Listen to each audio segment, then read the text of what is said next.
Hola, buenos días a todos. Bienvenidos. Nos encontramos en la tercera edición de los webinars del Grupo AFIM, patrocinados por Pfizer y la SED. Y nada, comentaros que, bueno, que es la tercera edición, que volvemos a empezar con un webinar mensual. Son como unos micro temas, ¿no?, que vamos a ir tratando cada mes. Y eso, esperemos que sea de vuestro agrado. Hemos intentado que, como lógicamente es la tercera edición, no nos repitamos en los webinars anteriores. Intentamos que sean cada vez temas diferentes y que os puedan ser de interés a los que estáis conectados. Comentaros, por favor, bueno, cualquier pregunta, que os comento, que cualquier pregunta que tengáis la hagáis por el chat, ¿vale? En preguntas y respuestas. Yo las iré apuntando y se las haremos a los ponentes al final de sus charlas, ¿vale? Nada, voy a compartir pantalla, perdonad. Comparto pantalla y, como podéis ver, pues nada, el webinar de hoy, que es el primer webinar que... Perdonad, la pongo en pantalla completa. El primer webinar de esta serie de microcasos, de microtemas, es cómo consideramos que un tratamiento es apropiado, ¿vale? El programa, bueno, yo voy a moderar el webinar. Para aquellos que no me conozcáis, soy Leonor, la coordinadora del Grupo AFINF, trabajo en Palma, y los ponentes, pues tenemos a nuestra compañera del Grupo AFINF, a María Núñez, que es del Servicio de Farmacia del Hospital Clínico San Cecilio, y también contamos con la experiencia del doctor Estella, de Medicina Intensiva del Hospital Universitario de Jerez. Bienvenidos de Cádiz. Bienvenidos a los dos. Y nada, bueno, cuando queráis empezar, María, empiezas tú. Y bueno, cualquier cosa, pues eso. Recordad que los que os estéis conectando ahora, vuelvo a lanzarlo, las preguntas que queráis realizarle a los ponentes, por preguntas y respuestas, yo las iré unificando y las lanzamos al final, ¿vale? Venga, hasta ahora. Leo, pues muchas gracias. Soy María. Voy a empezar conectando directamente la presentación. Antes de nada, quería dar las gracias a la SEF, al Grupo AFIM, sobre todo, y a Pfizer por organizar esta serie de webinars. Y bueno, a Ángel y a mí nos ha tocado una presentación muy fácil, la primera, que es como un título muy sencillo: ¿cómo consideramos que un tratamiento antibiótico es apropiado? No pretendemos contar la infectología en 5 minutos, ¿vale? O en media horita, pero sí hacer unas pequeñas pistas, dar unas pequeñas pistas de por dónde empezar, ¿no?, a la hora de evaluar un tratamiento. No tengo conflicto de intereses y a lo largo de la sesión la idea es dar unas pinceladas de recordatorias de qué son los PROA, los programas de optimización del uso de antibióticos, centrándonos en la parte de auditorías, qué objetivos, estrategias y herramientas tenemos a la hora de evaluar la antibioterapia, qué y cómo consideramos que un tratamiento es apropiado, que no es solo adecuado, y algunos consejillos, ¿vale? Estamos hartos de escuchar que la resistencia es uno de los grandes problemas de salud pública, pero la realidad no es esa. La realidad es que ya hoy en día tenemos en nuestros hospitales gente que está enfermísima con patógenos multiresistentes, que son resistentes a todo lo que tenemos comercializado ahora en Europa, ¿vale? No tenemos acceso, estamos haciendo nuestras cábalas continuamente para ver qué combinaciones hacemos, utilizamos terapias experimentales con fagos con una evidencia muy, muy, muy limitada. Y no solamente eso, sino que llevamos décadas tratando patologías y infecciones que ya las conocemos, que conocemos los patógenos, y sin embargo tenemos unas tasas de mortalidad y de morbilidad demasiado altas y completamente intolerables. Todo eso tiene un impacto socioeconómico brutal, y de hecho se han hecho eco, ¿no?, todas las sociedades científicas, agencias acreditadoras, instituciones sanitarias. Es decir, esto hay que hacer algo, ¿no?, algo más. Y han posicionado precisamente a estos programas PRO, los programas de optimización del uso de antibióticos, como elementos clave institucionales, programas de calidad y de seguridad que son obligatorios en todos los centros sanitarios para precisamente, junto con el desarrollo de nuevas moléculas, intentar controlar este gravísimo problema al que nos estamos enfrentando. Todos conocéis los PROA, son programas multidisciplinarios en el que participan médicos, farmacéuticos, microbiólogos y luego muchos otros de otras especialidades o de otros perfiles, ¿no?, profesionales. Pero quiero hacer hincapié en una cosa: es que siempre hablamos de médicos expertos en enfermedades infecciosas, pero los microbiólogos que se dedican al PROA también tienen que ser expertos en resistencia, y nosotros también tenemos que tener unos perfiles muy específicos, unos perfiles formados, unos perfiles específicos en farmacología, en la parte de antibioterapia, ¿vale? Solo para que os hagáis una idea, nosotros aquí en España no existe la especialidad como tal, pero en otros países como Estados Unidos no solamente vas a tener la acreditación, tu BPS, una carrera profesional determinada, sino que a la hora de buscar trabajo sí que especifican mucho que seas un farmacéutico de sala o seas un farmacéutico de PROA o de control de infecciones o incluso diferencian lo de infectología. Con lo cual hay que estudiar y estudiar mucho y aparte también de consolidar puestos de trabajo en este área. ¿Y qué buscan los PROA? Los PROA lo que buscan fundamentalmente es mejorar los resultados clínicos. No medir solo DDD, sino mejorar resultados clínicos. A la vez que vamos a optimizar la seguridad de los pacientes. Seguridad traducida también, por supuesto, en la disminución o sobre todo intentar enlentecer el desarrollo y diseminación de esta resistencia antimicrobiana, ¿vale? Y obviamente también mejorar los recursos. ¿Y todo esto por qué? Pues porque los antibióticos son diferentes al resto de los fármacos, tienen lo que llamamos impacto ecológico, con lo cual hay que preservarlos. Y aquí entra el gran dilema ético de, vale, yo tengo que preservar la ecología local o la ecología global, pero es que mi paciente está muy malo, ¿no? Mi paciente está enfermo, ¿qué hago? Bueno, todos sabemos, un momentito, que además tenemos un grave problema y es que la mortalidad va aumentando por cada hora de retraso de terapia efectiva, con lo cual tampoco muchas veces tenemos pie a decir, oye, tenemos un PROA 24/7 que esté funcionando, ¿a quién consulto? ¿Cómo lo hago? Y encima el tiempo corre. Y no solamente que el tiempo corre, mi paciente está muy enfermo, pero es que tenemos más que evidencia sabiendo que no solamente estoy comprometiendo la resistencia, el desarrollo de resistencia a nivel global, sino también la de mi propio paciente. O sea, si yo hago mal o me equivoco ahora en el tratamiento de o le doy días innecesarios de tratamiento, le estoy condicionando su respuesta en el futuro. Con lo cual, cada día importa.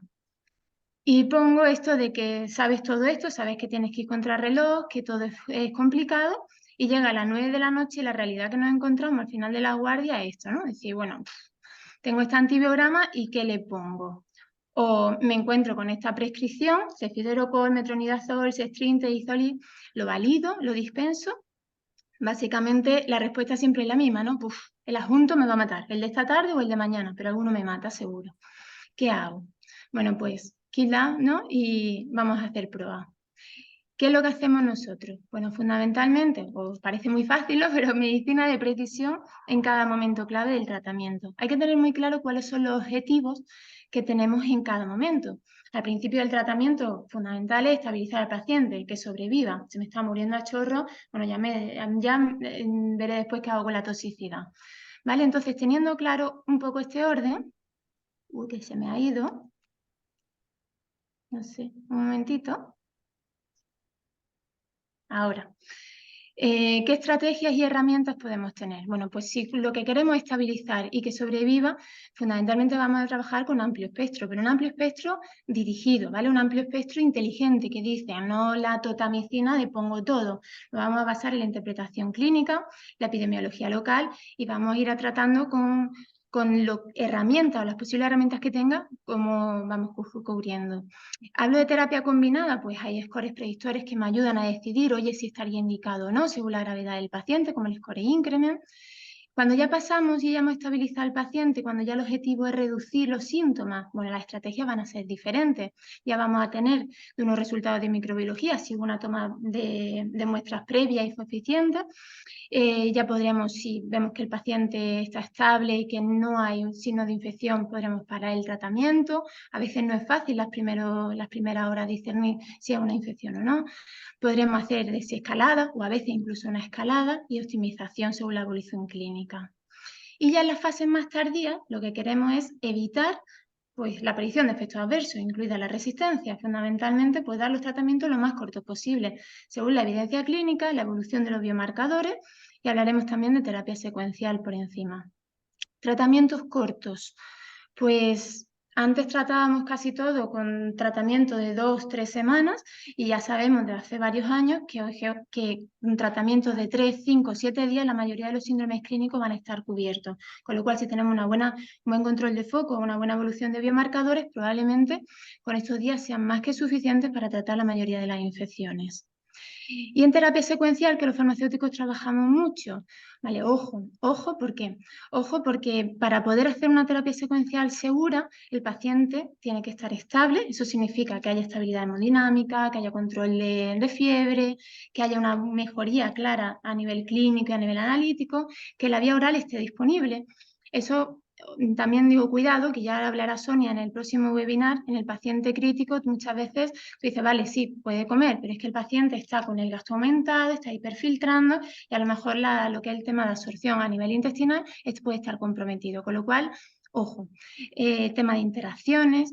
Y luego, por desgracia, no tenemos evidencia de seguridad en todos los síndromes clínicos de hacer una terapia secuencial precoz segura, con lo cual, bueno, pues precaución, no digo que no se pueda, pero en algunos síndromes como endovasculares, endocarditis, algunas osteoarticulares, tener un poco de precaución a la hora de pasar a vía oral, ¿vale?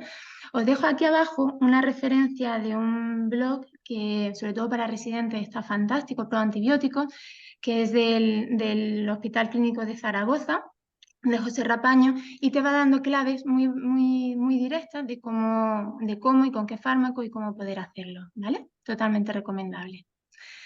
Bueno, ¿y cómo trabajamos los PROA? Pues una de las actividades clave a la hora de auditar los tratamientos fundamentalmente se basa en lo que llaman auditorías post-prescripción y feedback en 2 pasos. ¿Esto qué es? Primero vemos la prescripción, revisamos todo, como ahora veremos, y vemos si está clínicamente indicado o no. Si hay alguna cosa que en ese momento no nos cuadre, se discute en el PROA y ya pasamos a una fase de intervención con el médico prescriptor para ver cómo optimizar esa terapia. Esa es la teoría. La realidad, según el doctor Anguita de mi hospital, que es infectólogo, ilustrador profesional, os dejo ahí su enlace que os lo recomiendo también, y es miembro del PROA. El PROA va purulando por los intersticios de los hospitales, ayudando a los beta-lactámicos, ayudando a los antibióticos a hacer mejor su función, ¿no? Y bueno, que volviendo otra vez al tema de la antibioterapia y cómo mejorarla. Habíamos dicho que la mortalidad aumenta por cada hora de retraso, pero yo quiero insistir en que cada hora de retraso es tratamiento apropiado, ¿vale? No nos podemos equivocar. Tenemos que tener en cuenta al paciente, tenemos que tener en cuenta la infección, tenemos que tener en cuenta el patógeno que estamos tratando y las características de la propia molécula, de los fármacos, ¿vale? Si son hidrófilos, lipófilos, a la hora de optimizar a nivel de PKPD. ¿Qué consideramos como tratamiento apropiado? En la literatura mezcla mucho adecuado y apropiado, porque antes era un poco que cubriera a nivel microbiológico, pero ya damos un paso más, una valoración más global. Queremos que el principio activo sea el adecuado, que la dosis sea la adecuada, que la pauta sea la adecuada, teniendo en cuenta efectos antibióticos, biodisponibilidad, la vida media, si es cada 12, cada 4, la vía y la forma de administración, necesitamos bolos sí o no, perfusiones extendidas sí o no, y la duración. ¿Y respecto a qué? ¿Cuál es apropiado respecto a qué? ¿Cuál es nuestro gol estándar? Lo ideal es que en cada centro tengamos una guía local adaptada, lo más detallada posible, y que vaya nutriéndose y actualizándose con el mapa de resistencias. Eso es prioritario, antes de nada, una de las primeras acciones que deben hacer los PROA. Que algunos síndromes se escape no lo tengamos, bueno, tenemos de referencia las guías europeas, nacionales, las americanas, ¿vale? Fichas técnicas. Os dejo aquí algunos ejemplos, pero hay numerosas. Y volviendo a nuestra realidad, ¿qué le pongo, qué le dispenso, ¿no? ¿Por dónde empiezo? Tengo el módulo de prescripción, tengo la historia clínica, mi paciente, ¿por dónde empiezo a valorar?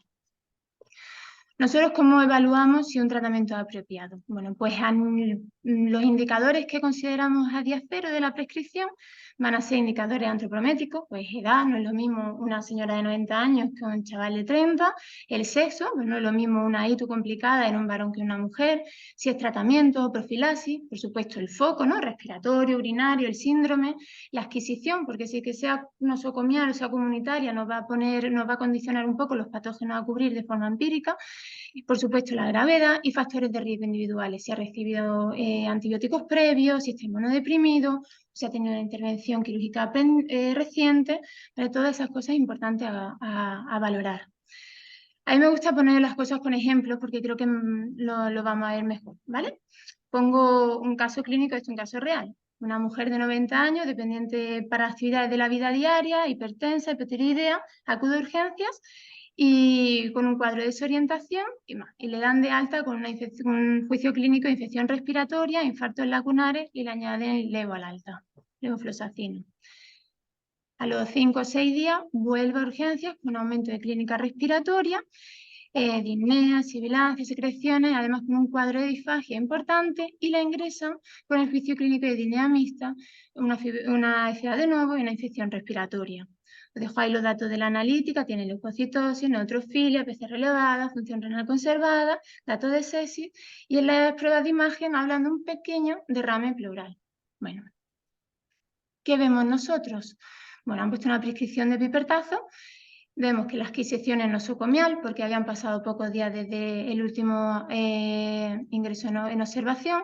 El foco respiratorio, síndrome de una neumonía. Ojo con esa disfagia, ese cuadro de desorientación, ha podido hacer una aspirativa, con lo cual vamos a tener eso en cuenta. Ese ligero derrame pleural, bueno, nos puede condicionar si va más o no la duración del tratamiento, si hay un buen control o no del foco. La mujer está grave y además tiene riesgo de multiresistencia. Ha estado en tratamiento previo con quinolona y otros, ¿no? Nos vamos a nuestra guía de referencia, buscamos cuál sería nuestro tratamiento empírico para una neumonía nosocomial tardía o grave y vemos que la recomendación es piperacilina tazobastana, dosis de 4 cada 8 en función renal conservada.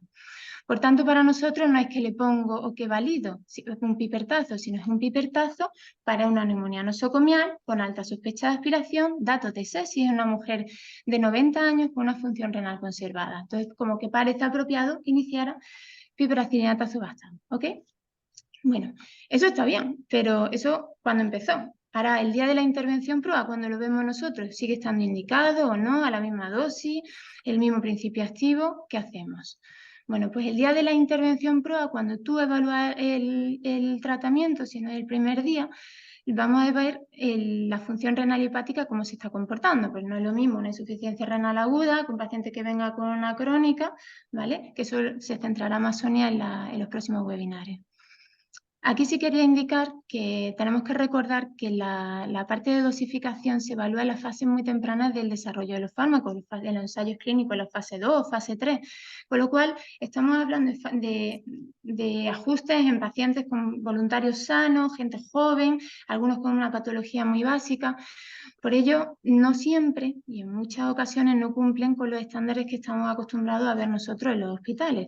Entonces, por eso hay un llamamiento por parte de la sociedad científica de que, por favor, esas fichas técnicas además se actualicen a las últimas evidencias y además de forma recurrente con la nueva evidencia y sobre todo basado en los nuevos estudios, ¿vale? Incluyan además optimización en base a criterios de farmacocinética y farmacodinámica, lo que llamamos el PKPD. Ya tenemos la función renal hepática, vamos a ver la evolución de los biomarcadores, y insisto en la parte de evolución porque no quiero una PCR de 100. Una PCR de 100 venía de 300, una PCR de 100 y venía de 80. O sea, quiero ver la evolución. Generalmente nos fijamos en eso, pues fiebre, leucocitos, PCR, PROCA en algunos casos. Bueno, y que haya una toma de muestras es lo ideal y es lo que tenemos que insistir mucho y formar mucho a los clínicos. Y he puesto aquí lo del consejo, pon un microbiólogo en tu vida, porque igual que nosotros no nos gusta que nos lancemos los listados de antibióticos, yo hasta hace no mucho he descubierto que no puedo subir, por ejemplo, a la UCI si no viene mi micro conmigo, ¿no? ¿Por qué? Porque te van a orientar un montón en qué muestras son las más efectivas para coger o a la hora incluso de ajustar los tratamientos. O sea, que es recomendable. Y otra de las cosas para formar a la hora de evaluar es la interpretación del antibiograma. Os dejo aquí la referencia del EUCAS, que es el Comité Europeo. Tenéis todos los documentos de acceso libre, tablas de Excel, Word, en el que tú puedes ver patógeno, antibiótico, todas las combinaciones de sensibilidad y de ajuste, de dosis, incluso de recomendaciones.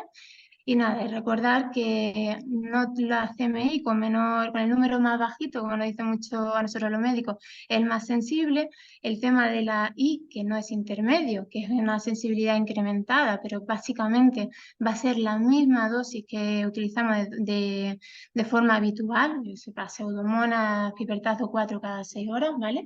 Entonces, bueno, recordar esto y formarse. Y luego también no solamente tengo un coli o tengo X patógenos, muy importante dónde lo encontramos. No es lo mismo este cólico que estoy mostrando en pantalla en orina que en sangre, ¿vale? Por ejemplo. Bueno, pues importante eso, el foco y la CMI. Aquí no quiero tardar mucho, simplemente lo dejo de referencia. Este paper de Mutton del 18 es completamente recomendable para leer y básicamente lo que indica es que, ojo, que igual que los niveles plasmáticos, si es un valor cuantitativo exacto, hay que tener cuidado con las CMI. Estamos hablando de diluciones y puede tener ciertas interpretaciones y variaciones dependiendo del tamaño del inóculo, etcétera, ¿vale? Así que, bueno, sobre todo en pacientes muy graves, tener la precaución de ir siempre al peor de los escenarios. Ya tenemos los biomarcadores, la función renal, toma de muestra, ya vemos cómo está evolucionando el paciente, vemos si ha habido control de foco o no, si hay efectos adversos, interacciones, hablamos de terapia secuencial, etcétera. Y volviendo a nuestra paciente, vale, hemos visto nuestro pipertazo que lo vamos a auditar el día 8, ¿vale? Ya lleva 8 días de tratamiento. Vemos que, bueno, tiene un poquito de leucocitosis, pero está en tratamiento con corticoides, la PCR ya está en 9, venía de 100. Toma de muestras no hubo, porque no pudieron tomar muestras, y a los 4 o 5 días hablaban ya la historia de que, ojo, esa mujer ya no tenía clínica respiratoria, había tenido una franca mejoría radiológica, que continuaba con la disfagia, que le habían hecho una interconsulta a la unidad de disfagia, y además sí que empezaba con deposiciones un poco diarreicas, sin productos patológicos, pero bueno, parece que se autolimitan 24 horas y quizá pues, por desplazamiento entérico, bien por la nutrición, bien por el antibiótico, ¿no? Entonces, ahora la evaluación PROA no es un pipertazo es un pipertazo para una neumonía nosocomial con alta sospecha de aspiración que inició con datos de sepsis y ya lleva 8 días de tratamiento. La mujer está estable, hay buena respuesta clínica, radiológica, febril, los restantes en descenso. Y si nos vamos a nuestros guías para los patógenos más comunes, neumococo, además, con un tratamiento entre 5 o 7 días parece más que razonable para tratar. Con lo cual, a día de hoy, cuando algo estaba clínicamente indicado, ya hoy parece sensato que es seguro poder cortar el tratamiento de piperacilina y tazobactam en esta mujer. Y así es como vamos trabajando. ¿Qué consejos pro haya para terminar? Pues sobre todo aprender una sistemática para ordenar y resumir la información relevante de nuestros pacientes. Yo intento llevar siempre como la misma rutina, ¿no? Primero el tipo de infección, la gravedad al inicio, qué tipo de adquisición, el foco, si ha habido control de foco, factores de riesgo, luego a nivel microbiológico, insisto, qué tipo de muestra ha sido, qué patrón de susceptibilidad, si hay una colonización, una infección y también si hay un historial microbiológico relevante, ¿no? A lo mejor ahora no lo tiene, pero sí que tenemos que hacer una labor de investigación previa. ¿Cuáles son los resultados analíticos y su evolución y también radiológicos? No digo que nosotros nos pongamos a mirar un TAC ni una radiografía, yo por lo menos no entiendo absolutamente nada, pero sí que te puedo orientar en el informe, oye, pues mira, una colección no drenada, ¿vale? Para ver sobre todo la duración del tratamiento y cómo va evolucionando. Medicación concomitante, el tema de interacciones en I, compatibilidad a la hora de la administración, registros de enfermería, leerlo, muchas veces dan información bastante útil en cuanto a efectos adversos o incluso hasta adherencia, cómo se están administrando, hay muchas dosis omitidas, alergias que nos puedan condicionar la selección de un fármaco u otro y por supuesto María, 5 minutos. Sí, ya termino.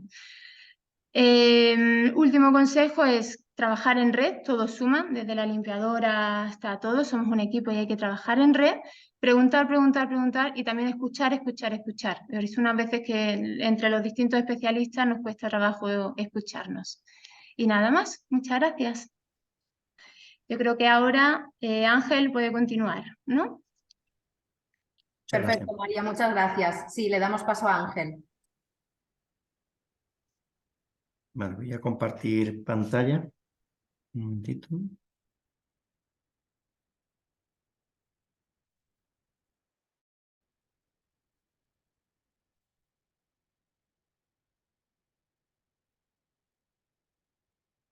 ¿Me confirmáis si se ve la pantalla completa?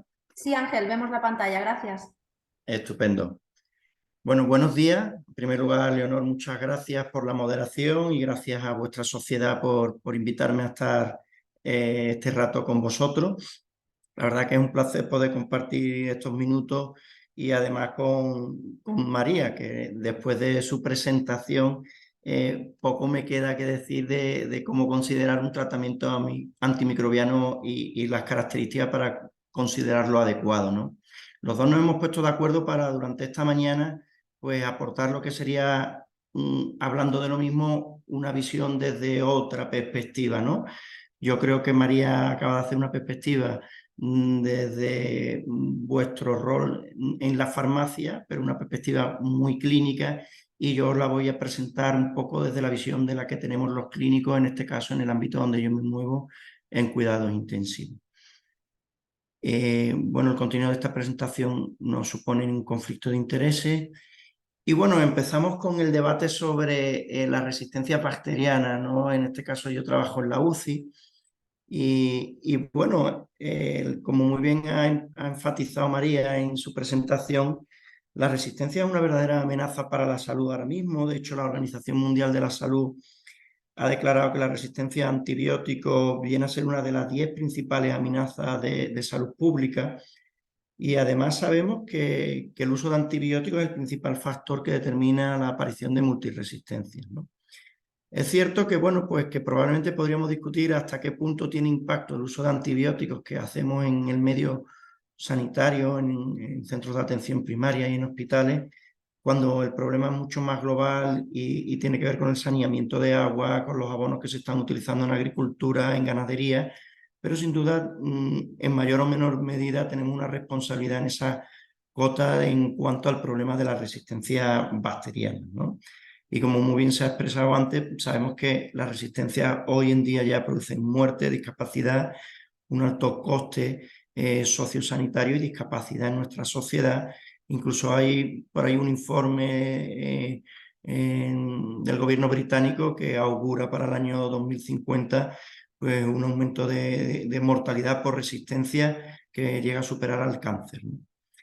Y claro, es que estamos en un mundo, aquí tenéis una foto de cómo estamos interconectados, esta es una foto del tráfico aéreo, uno de los días que más tráfico aéreo ha habido y realmente pues la transmisión de la resistencia bacteriana es incontrolable, como hemos podido, por ejemplo, tener el ejemplo en la pandemia por SARS-CoV-2 respecto a las enfermedades transmisibles e infecciosas. Yo trabajo en una UCI, la mía no tiene este aspecto, ojalá algún día lo consigamos, ¿no? Pero ¿es la UCI un lugar diferente dentro de los hospitales? Bueno, pues esa es otra realidad, ¿no? Vuestra intervención no va a ser igual en atención primaria que en otros servicios clínicos y realmente, bueno, pues en sitios donde los enfermos más graves, más vulnerables, tienen más infecciones de transmisión cruzada, pues probablemente, digamos que la importancia de un tratamiento antibiótico adecuado es capital, ¿no? Este es un trabajo que yo lo he querido presentar porque al fin y al cabo es un corte transversal que se hace en un estudio multicéntrico en un día de abril del año en el que participamos 1.150 UCI de 88 países. No tuvo luego mucha repercusión porque fijaros que se publica en marzo de 2020, con lo cual ya a partir de entonces en la UCI nos ocupamos de otra cosa, como bien sabéis. Pero fijaros qué dato, el 70% de los pacientes ingresados en las UCI de todo el mundo tenían al menos un antibiótico. Claro, eso es un tema que tendríamos que abordar y además sabemos que los factores relacionados con la mortalidad, las infecciones que se adquieren en la UCI, pues tenían un ratio que estáis viendo ahí de 1,32, ¿no? Pues el mensaje es que hay áreas del hospital donde el uso de antibióticos prácticamente es mayoritario y no sabemos o tendremos que discutir la adecuación de esas prescripciones. María lo ha explicado estupendamente, así que yo no me voy a extender mucho, pero yo creo que es importante porque muchas veces los clínicos entendemos cuando vemos un antibiograma que un antibiótico está bien simplemente porque el espectro es adecuado en el laboratorio de microbiología, ¿no?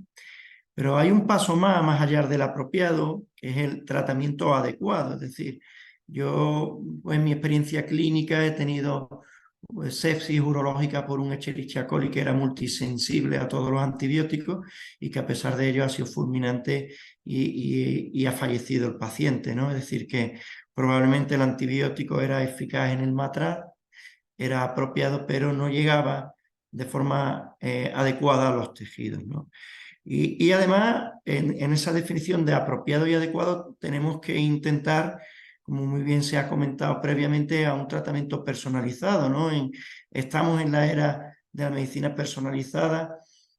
Probablemente todo este crecimiento que hay ahora haya que se consolide, yo veremos ya más como pacientes que como profesionales, pero tenemos que apostar claramente en este sentido para encontrar ese tercer escalón que es el tratamiento óptimo, ese tratamiento individualizado a las características de este paciente, con lo cual complica mucho más la adecuación del tratamiento antibiótico porque tiene que estar individualizado en base al PKPD del antibiótico, al tipo de foco, como ha comentado María, al peso del paciente, si está con amina, si está con hemofiltro, tener en cuenta el impacto en la microbiota y en la resistencia bacteriana, como ahora desarrollaremos, y por tanto, bueno, pues como veis, intentar hacer un tratamiento óptimo para las características de cada uno de los pacientes, ¿no? Y es un verdadero desafío que no resulta nada fácil.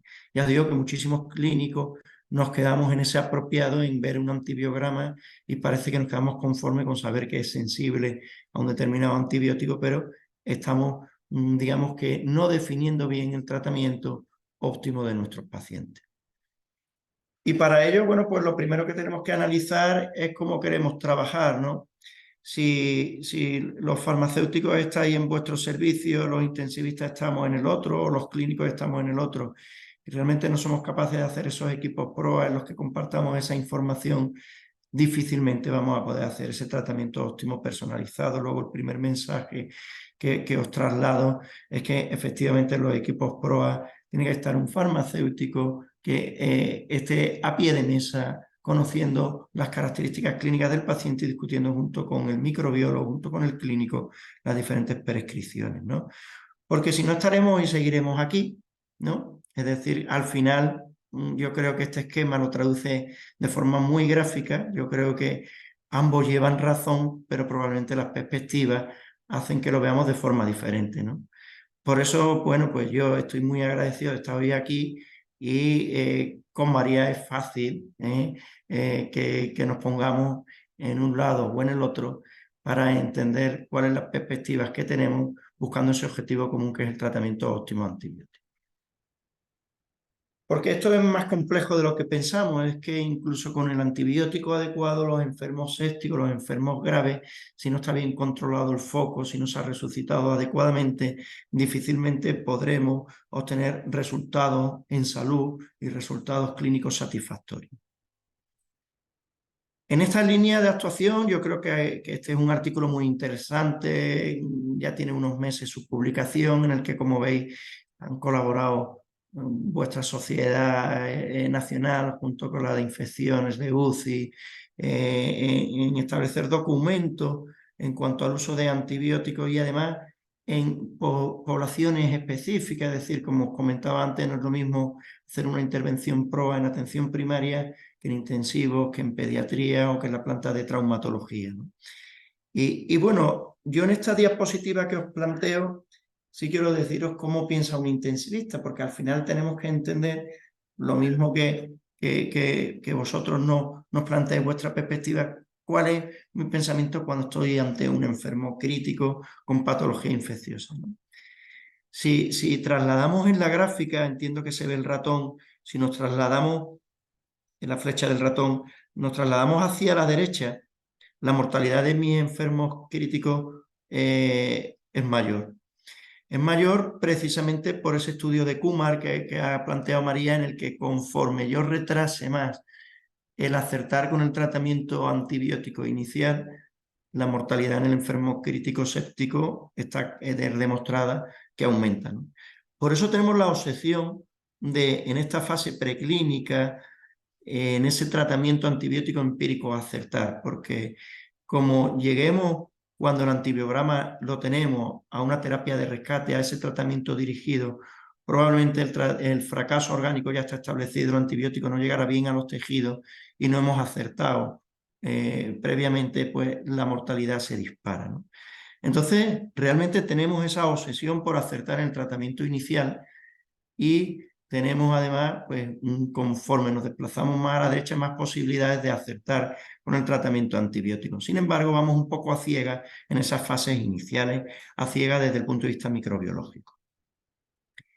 Por eso, cuando nosotros tenemos un paciente que no está grave y que necesita antibiótico, probablemente podemos hacernos planteamientos para su prescripción, pero tenemos, digamos que la premisa de que si está en situación séptica, en shock séptico, detén el fallo orgánico de control foco y ponle antibiótico. Antibiótico, que luego lo podemos discutir, de amplio espectro según las características del paciente, porque yo sé que si no acierto en ese momento inicial, la mortalidad de mi paciente va a verse incrementada.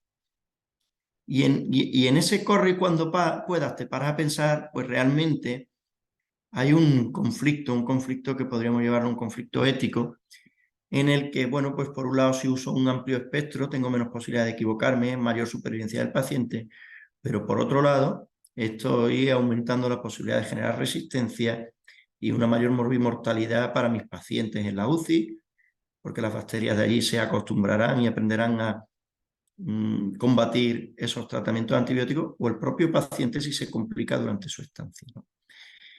Por tanto, en ese planteamiento de la dosis ajustada al paciente crítico y a la etiología, bueno, pues yo creo que es importante tener en cuenta si está en fracaso orgánico, si tiene tratamientos de soporte, las interacciones a otros tratamientos. Es fundamental vuestra intervención para ayudarnos en ese campo en el que probablemente no tenemos más desarrollado, porque sabemos que en esas dosis iniciales tenemos que conseguir una dosis terapéutica adecuada para sobrepasar la concentración de mutantes y prevenir la selección de resistentes, ¿no?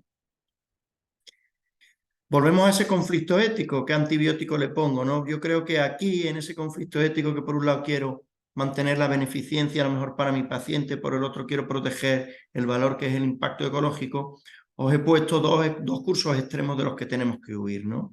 Poner el antibiótico de mayor espectro durante el mayor tiempo posible, o administrar el antibiótico cuando ya se confirme y tenga el antibiograma, ¿no? En uno llego tarde y en la otra he generado mucha resistencia, y por tanto debemos huir de estos cursos extremos y irnos a cursos intermedios que intenten proteger ambos valores que entran en conflicto, como son la supervivencia de mi paciente y a la vez la ecología del sistema, ¿no? Y en esos cursos intermedios es verdad que nos planteamos si podemos exponer a nuestros pacientes a no aceptar en esa elección del tratamiento inicial, si tengo esa obligación para los futuros pacientes. Si realmente compartimos esta incertidumbre con los pacientes, lo hacemos poco, ¿eh? Y bueno, pues realmente es un verdadero problema que genera resistencia bacteriana cuando hacemos un mal uso del tratamiento antibiótico, pero ahí tenéis una justificación o explicación que tenemos que trabajar en los equipos PROA. Me ha parecido muy interesante este trabajo que yo creo que está a punto de publicarse, en el que además tenemos la suerte luego en la moderación. Quizás Leonor nos pueda aportar, seguro que más datos que los que yo voy a dar en este sentido. Es un estudio multicéntrico transversal que habéis publicado en pacientes hospitalizados que recibían tratamiento antibiótico. La participación de los hospitales fue voluntaria y farmacéuticos y médicos evaluaban la adecuación de las prescripciones de forma simultánea e independiente, utilizando una metodología de evaluación que consideraba indicadores implicados en la calidad del uso de antibióticos, ¿no? Y bueno, me ha parecido muy interesante sobre todo esos indicadores de calidad. No nos hemos quedado solo en el espectro, que eso es importantísimo, ¿no? Se ve las dosis e intervalos, el modo de administración, la duración, como muy bien ha insistido María, el registro en la historia clínica de las prescripciones, la eficacia y seguridad, la elección del antibiótico, el tiempo que se tarda en la primera dosis, ¿no? Me parece los indicadores de calidad que resumen cuál es el tratamiento, cuáles son las condiciones para ese tratamiento antibiótico óptimo, ¿no? Y además los resultados han sido realmente muy interesantes, ¿no? Vemos, aquí os marco probablemente aquellos indicadores de calidad donde tenemos resultados mejorables. Fijaros que en el registro, en la historia clínica, en la duración del tratamiento e incluso en la prescripción, en ese sentido, pues hubo porcentajes diversos y digamos que un nivel de acuerdo menor, ¿no? Y además me parece muy interesante, aquí tenemos digamos que los indicadores de calidad de tratamiento apropiado en los que deberíamos mejorar según este estudio en el que, fijaros, participaron 101 hospitales, se revisaron 411 prescripciones y además se alcanzó un nivel de acuerdo muy bueno entre farmacéuticos y médicos prescriptores. Pero si nos fijamos en esta gráfica, que me parece muy interesante, vemos por servicio o por área aquellas en las que probablemente el nivel de acuerdo fue mayor, o el nivel de, digamos, de concordancia en la prescripción fue mayor entre clínicos y farmacéuticos de manera independiente. Y además tiene explicaciones en la discusión que quizás lo podemos dejar luego para el turno de preguntas, pero fijaros que en hematología, en cuidados intensivos y en pediatría fueron las áreas donde más acuerdo o concordancia hubo en la prescripción de antibióticos. Y esto es importante, ¿no?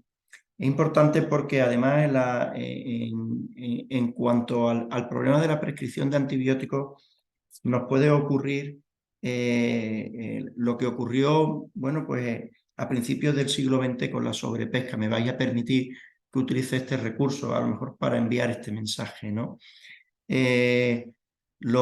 A principios del siglo XX, cuando los seres humanos en busca de grasa para el aceite de las lámparas pues diezmaron la población de ballenas y en la costa de Cape Cod, en Massachusetts, ¿no?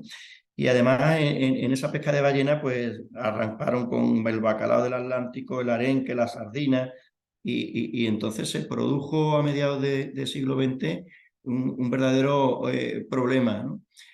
No sé si eso nos va a ocurrir con los antibióticos, lo que sí sabemos es que las bacterias cada vez generan más resistencia. Decía Paul Ehrlich, que fue premio Nobel de medicina, que la resistencia sigue al antibiótico como una sombra fiel, ¿no? Y conforme los nuevos antibióticos los vamos usando, pues obviamente las bacterias van a aprender a resistir a los mismos. Y además es mucho más rentable para la industria investigar en antihipertensivos y en diabetes porque se va a necesitar ese tratamiento durante tiempo que en moléculas antibióticos que tienen un tratamiento o un uso o un gasto de poco tiempo, ¿no? Luego, probablemente sea un tesoro que tenemos que cuidar y para cuidarlo, pues efectivamente no solo hablamos de tratamiento, yo creo que María ha dado este mensaje también y es fundamental que los microbiólogos nos ayuden en técnicas de diagnóstico, no solo para un diagnóstico precoz, sino también para luego el ajuste de tratamiento posterior y que los especialistas de farmacia nos ayudéis en la prescripción de antibióticos en cuanto a dosis, intervalos, interacciones y demás. Concienciar, bueno, yo creo que es importante en ese empírico que nos entendáis, que en la situación clínica del enfermo grave, esa obsesión por no equivocarnos en el tratamiento antibiótico inicial, pues yo creo que justifica, en base a la epidemiología local, en base a los cultivos de vigilancia, a los factores de riesgo del paciente, pues que se utilice una antibioterapia previa de amplio espectro en los enfermos graves con factores de riesgo para resistencia, pero de la misma forma que luego tengamos el mismo celo para ajustar, en inglés se habla de desescalar, pero esa palabra no existe en castellano, ajustar el tratamiento antibiótico de acuerdo a un diagnóstico microbiológico fino en base al antibiograma y lo mismo que se administran dosis altas con amplio espectro en las primeras horas del enfermo séptico, pues luego ajustar el tratamiento en base a todos esos factores e indicadores que hemos desarrollado en la mañana, teniendo en cuenta también la complejidad que tienen los pacientes con hemofiltro, con ESMO, en fracaso orgánico, con volumen de distribución aumentado, con un tercer espacio por hipoalbuminemia y hacer un tratamiento personalizado de las dosis de antibióticos. Y fijaros que lo pongo como soñando, porque a pesar de las evidencias, yo creo que es otro desafío y otra oportunidad de mejora que tenemos en nuestras áreas de hospitales, la de monitorizar los niveles plasmáticos de los tratamientos antibióticos. La mayoría de los estudios, me ha gustado mucho como María ha hablado de que cuando se aprueban en los ensayos clínicos precoces, se aprueban con unas dosis que luego en práctica clínica real en las condiciones del paciente necesitan actualizarse, pero es que los estudios que se han hecho monitorizando niveles plasmáticos de antibióticos demuestran en un porcentaje altísimo dosis infraterapéuticas en enfermos críticos. Y de hecho se acaba de publicar un trabajo en el que plantean los porcentajes de unidades a nivel europeo en los que se miden los niveles terapéuticos de antibióticos y realmente estamos por debajo de Europa y con una oportunidad de mejora, con una gran variabilidad entre unidades y sin esa oportunidad de medir niveles de antibióticos que nos guiarían día a día para conseguir esas dosis óptimas personalizadas. Ya sí que voy terminando. Yo creo que es importante dentro de esos equipos comunicar resultados en salud, porque de esa forma pues los clínicos, los farmacéuticos, los microbiólogos nos sentiremos útiles, tendremos señal de pertenencia, será un estímulo, veremos que realmente esto sirve y se mejora en ese sentido los resultados clínicos de los pacientes, porque realmente no todos los profesionales, no todos los clínicos tenemos la misma capacidad científico-técnica y en valores, no todos los farmacéuticos tenéis la misma capacidad científico-técnica y en valores, y en ese sentido es fundamental los equipos, ¿no? Aquí yo os pongo una foto, un dibujo que hizo mi hija Blanca en la pandemia, era la imagen que tenía de los intensivistas, ¿no? O de los médicos en ese momento tan duro, pero la realidad es que yo tengo compañeros que saben poco de infecciones, pero saben muchísimo de disfunción renal, de pseudoanalgesia, de nutrición, otros que saben mucho de trauma grave, otros mucho de bioética, los expertos en ventilación mecánica, y en definitiva el mensaje es que apartemos la idea de que todo lo puedo y la necesidad de los equipos. Es fundamental que nos apoyemos unos en otros, ¿no? Y esto de los equipos es más difícil que obtener un tratamiento antibiótico óptimo, ¿no? Porque los equipos multidisciplinares muchas veces el problema somos las personas y lo generan aquellos que solo quieren ser el piloto, ¿no? Tenemos que conseguir que todos seamos partícipes, ¿eh? y que en ese sentido consigamos resultados, como muy bien ha transmitido María antes, trabajando en equipos entre especialidades que son fundamentales y que han demostrado, además con evidencia científica, un mejor uso de los antibióticos. Y en esos cursos intermedios forman parte esos equipos. Este ya es mi mensaje final, que inicialmente efectivamente tenemos que utilizar las guías locales, tener en cuenta las características del paciente, los principales patógenos según los focos, pero que tenemos que evaluar a diario la evolución clínica, los síntomas, revisar los cultivos, analizar las estrategias de dosificación, los intervalos, las características PKPD del fármaco, y también hacer mucho hincapié en esa responsabilidad que tenemos sobre las resistencias bacterianas, ajustar el tratamiento antibiótico con ciclos cortos de duración en función de la evolución clínica y en base a los cultivos microbiológicos, porque los actos clínicos son variables, cada acto clínico es variable, pero menor será la calidad asistencial ofrecida siempre y cuando haya más variabilidad entre distintas unidades. Yo conozco servicios donde funcionan estupendamente los PROA en antibióticos y conozco otros servicios donde esos PROA merecen todavía mejorar mucho más, porque al final el objetivo común es que tengamos un tratamiento antibiótico óptimo. Muchas gracias por vuestra atención. Muchas gracias, Ángel. Gracias, María, también por las dos ponencias. Creo que son muy didácticas ambas. Habéis centrado mucho el tema y bueno, creo que a todos los que estén escuchándonos y a los que no, que lo vean en streaming, seguro que les va a ayudar mucho vuestras dos ponencias. Han estado muy interesantes, la verdad. Bueno, voy a ir abriendo durante estos minutos las preguntas y respuestas. Recordaros a los participantes, que veo más participantes que la primera vez que lo dije, que si tenéis alguna pregunta a los ponentes, en el apartado de preguntas y respuestas yo las leo y los ponentes os van contestando en directo. Mientras no se anima nadie, ¿vale? Os lanzo una pregunta a ambos, así un poco, es una pregunta en global. Dado que en muchos hospitales no podemos, quiero decir, yo también estoy en un hospital grande y no podemos tener PROA 24 horas, 7 días a la semana. ¿Cómo creéis vosotros como expertos que podemos vehiculizar? ¿Qué podemos hacer en estos casos?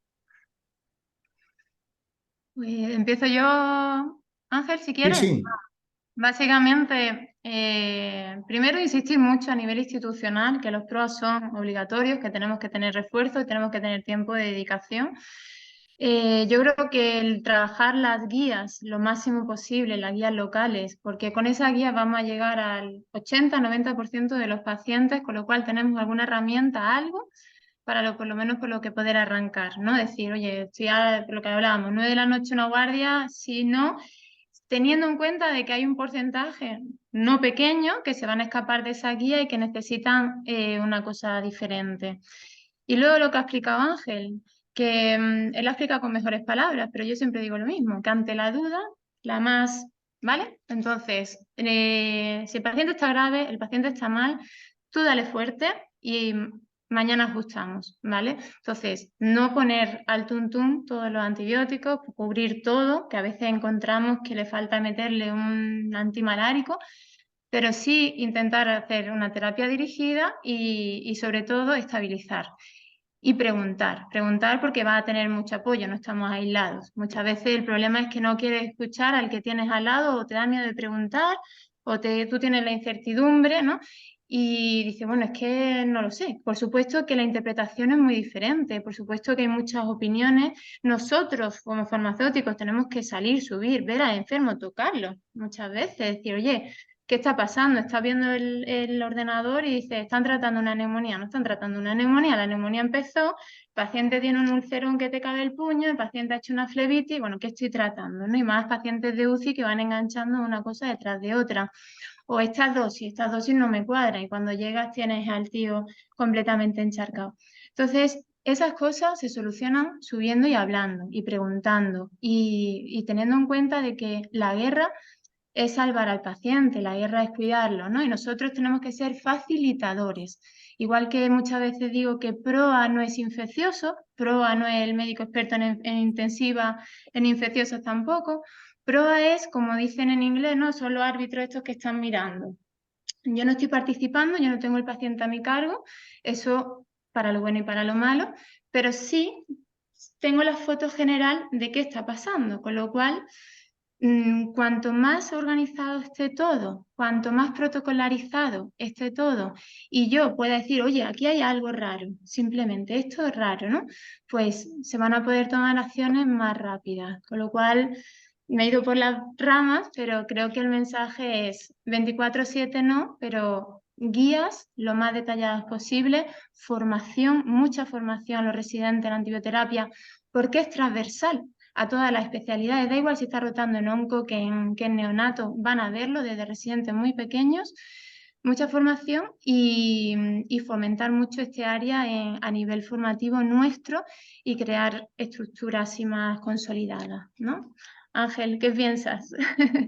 Bueno, yo creo que es clave lo que acaba de decir María de las guías locales y concretamente, Leonor, cuando, como comentas tu realidad, que es la realidad de muchos de los que nos estén escuchando, yo creo que es muy interesante el trabajo que acabáis de publicar, en el que quizás identifiquéis áreas críticas, ¿no? Donde hay menos concordancia con los clínicos y luego también hay antibióticos más críticos que otros. Entonces, si no tenéis esos recursos de, como dice María, de estar, yo creo que tenemos que tener apoyo institucional para que esos recursos haya y en los sitios donde no puede haber una intervención en todas las áreas del hospital, ver esas áreas y dentro de esas áreas ver esos antibióticos que son, digamos, más susceptibles de monitorización o de vigilancia para, como bien dice María, recomendarle a los clínicos. Yo creo que es clave una intervención de los PROA que no sea impositiva. Sí, muchas veces lo van a agradecer cuando llega un equipo de profesionales que les explica, oye, que lleváis 8 días tratando y que esto se puede tratar con 4 días. Yo estoy convencido de que muchísimos traumatólogos, cirujanos, que ahora mismo no nos están escuchando, pero si nos estuvieran escuchando, estoy convencido, porque yo lo hablo con ellos, agradecen que haya equipos que les asesoren en ese sentido, ¿no? Y todos estamos aprendiendo. Entonces yo creo que ver áreas críticas y ver antibióticos que merecen un uso un poquito más monitorizado, si se me permite la palabra. Gracias a ambos. Y bueno, lanzo una pregunta, pues estamos ya casi cumpliendo tiempo, le lanzo una pregunta, una pequeña pregunta, una reflexión a Ángel. A ver, y así ya cerramos, porque veo que seguimos sin preguntas en el público. Y nada, que Ángel, que tú como clínico, realmente, o sea, ¿qué opinas o qué esperas realmente de un farmacéutico que, o sea, en este aspecto, quiero decir, en pro? O sea, ¿qué te podemos aportar? Tú como clínico, ¿qué esperas de nosotros? Mira, Leonor, la pregunta me la has puesto votando, si me lo permitís, con el grado de confianza que tenemos. Yo querría, como clínico, tener una María Núñez como farmacéutica en los equipos. ¿Por qué? Porque ha transmitido un mensaje clave, que es el de... Yo he puesto una diapo un poco así, el no tener la imagen del farmacéutico que me llama por teléfono desde su despacho y me dice, oye Ángel, has puesto un Tazocel, creo que te has confundido con la dosis, ¿no? Yo creo que vosotros, para llegar a los clínicos, y os hablo con toda la honestidad profesional que merece esta intervención, tenéis que estar dentro de los equipos de los clínicos. Y nos vais a ayudar muchísimo porque yo estoy seguro que tú, Leonor, me vas a decir, oye Ángel, lo tienes con amiodarona y este antibiótico te aumenta el QT, no sé, es decir, tenemos que, me pasa a mí con los PROA cuando voy a otros servicios, tenemos que hacer llegar a los compañeros que somos eficaces, que somos cercanos y que no estamos haciendo una evaluación impositiva ni cuestionando su capacidad, ¿no? Y eso es un verdadero reto y desafío porque hay de todo en los hospitales. Muchas gracias, Ángel. Allí Claro. a ver si nuestros equipos directivos, jefes, ¿sabes? Todos nos apoyan y es verdad que podemos dejar de salir de muchos sótanos donde están las farmacias y poder aportar el conocimiento que nosotros tenemos, que es completamente diferente al vuestro, pero añadido, como se suele decir, ¿no? A todo y poder crear esos famosos equipos multidisciplinares.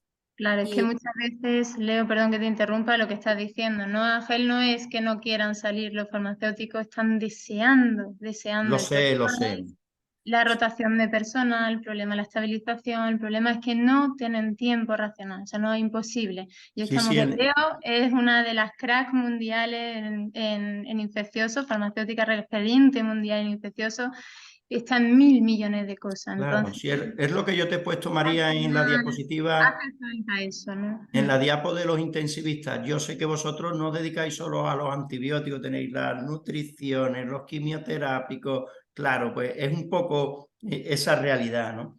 Pero bueno, hoy estamos hablando de infecciones y nosotros siempre tenemos que apostar, yo siempre digo que hay una diferencia entre lo malo, lo bueno y lo óptimo, ¿no? Y si tenemos que apostar por lo óptimo, tiene que haber un apoyo institucional para que el farmacéutico en infecciones tenga esas posibilidades de salir de ese despacho y estás en los equipos clínicos ayudando. Perfecto, chicos. Muchas gracias, Ángel. Muchas gracias, María, por vuestra participación. Aprovecho para volver a conectar y informar. Nada, cerramos este primer webinar de esta serie de webinares. Y nada, informaros a todos, ¿vale? Aprovecho para despedirnos e informaros a todos de que el 19 de octubre a las 8:15 tendremos el segundo webinar, que será un update en farmacocinética, ¿vale? Y tendremos como moderadora a la doctora Aurora Fernández y como ponente farmacéutico a la doctora Sonia Luque y al doctor José Luis del Pozo de la Universidad Clínica de Navarra. Así que nada, os esperamos en octubre con el segundo webinar. Esperemos que os sea de vuestro agrado. Un saludo a todos.